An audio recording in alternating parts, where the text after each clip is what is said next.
আসসালামু আলাইকুম। কেমন আছেন আপনারা? আশা করি ভালো আছেন। আলহামদুলিল্লাহ আমিও ভালো আছি। তো আজকে আমি আরেকটা নতুন রেসিপি নিয়ে আসলাম আপনাদের মাঝে শেয়ার করব। আমি আজকে ডাল রান্না করব, সাজনা দিয়ে ডাল, সাজনা টমেটো দিয়ে ডাল রান্না করব। তো দেখুন আমি কিভাবে ডালটা রান্না করি। এখানে আমি পানি বসিয়ে দিলাম। এখন আমি এর মধ্যে ধুয়ে রাখা এই যে ডালগুলো দিয়ে দিলাম।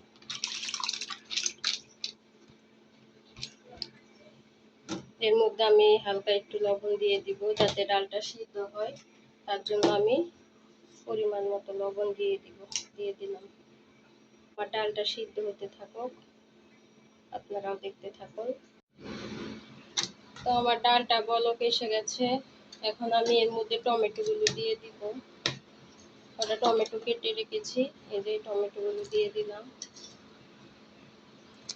এই গরমের দিনে আপনারা সাজনা টমেটো দিয়ে একটু পাতলা করে ডাল রান্না করে খেয়ে দেখবেন, খুবই ভালো লাগবে।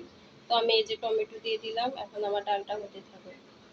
তো এই যে ডালের জন্য আমি পেঁয়াজ, কাঁচামরিচ, রসুন আর ধনেপাতা কেটে রেখেছি, আর এখানে সাজনা আর সাথে কাঁচামরিচ আস্ত। তো এখন আমি ডালের মধ্যে দিয়ে দিব হালকা অল্প একটু আদা রসুন বাটা, এই যে আদা রসুন বাটা দিয়ে দিলাম। এখন আমি দিয়ে দিব ধনিয়ার একটু গুঁড়া আর একটু হলুদের গুঁড়া, এখানে একটু হলুদের গুঁড়া দিয়ে দিলাম পরিমাণ মতো। এখন দিয়ে দিব একটু ধনিয়ার গুঁড়া আর একটু জিরা দিয়ে দিব। এই যে আমার ডালটা হচ্ছে, এই দেখুন টমেটোগুলো প্রায় সিদ্ধ হয়ে গেছে। এখন আমি সাজনা আর আস্ত কাঁচামরিচগুলো দিয়ে দিলাম, দিয়ে একটু নাড়াচাড়া করে দিলাম।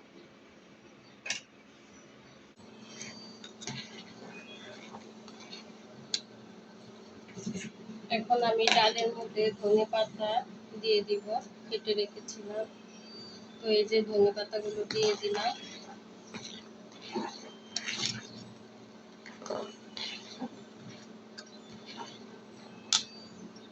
তো আমি এই যে এখানে কড়াই বসিয়ে দিলাম, এখন তেল দিয়ে দিব। এখন আমি এর মধ্যে দিয়ে দিব রসুন আর পেঁয়াজ।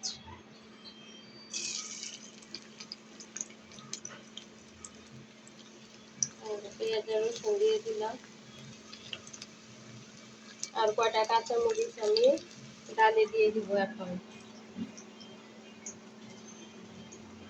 হচ্ছে এদিকে ডাল, আর এদিকে আমি ডালের জন্য বাগার দেওয়ার জন্য রসুন পেঁয়াজ দিয়ে নিচ্ছি। তো এই যে দেখতে থাকুন আপনারা বাসায় এভাবে আমার মতো রান্না করে খেয়ে দেখবেন।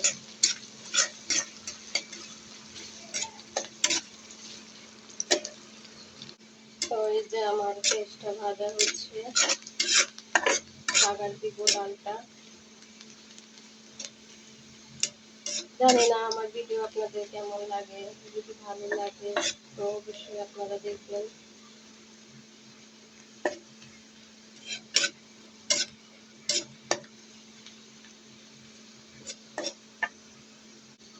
এই যে আমার পেঁয়াজটা ভাজা হয়ে গেল, এখন আমি ডালে দিয়ে দিব।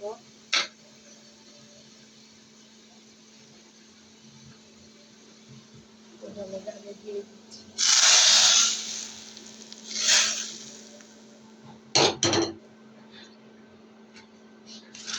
আমার ডালটা হয়ে গেল। তো এই যে দেখুন ডালের কালারটাও খুব সুন্দর হয়েছে, দেখতে খুবই ভালো লাগছে। আর সাজনাগুলো এই যে সিদ্ধ হয়ে গেছে, এই যে দেখুন এই যে সিদ্ধ হয়ে গেছে। তো যদি আমার এই ভিডিওটা ভালো লাগে তে অবশ্যই একটা লাইক কমেন্ট শেয়ার করে দিবেন। আর যে যেখান থেকে ভিডিওটা দেখছেন সবাইকে ধন্যবাদ। সবাই ভালো থাকবেন। আল্লাহ হাফিজ।